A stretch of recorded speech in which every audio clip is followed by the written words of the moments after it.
Let's create an object literal to hold various pieces of information about a student. To code along with me, first download the course folder from the link in the description below and open it with your favorite code editor. Here I'm using Visual Studio Code. From the course folder, open the exercise folder called JavaScript Objects. And then open the index.html file in the browser. In the index.html file, remember to link objects.js file.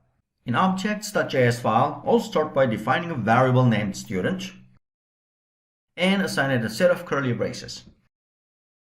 These two curly braces represent the object. Now we'll add several property value pairs to this object. Let's start with the student's full name. I'll type the property full name, colon, and a string value. Now this student object has a full name property and it has a string value, John Smith. I'll add another property by typing a comma, and on a new line, write another property city, a colon, and a Helsinki as the value. So far I have used two string values, but you can use any type of value, like a number or a boolean.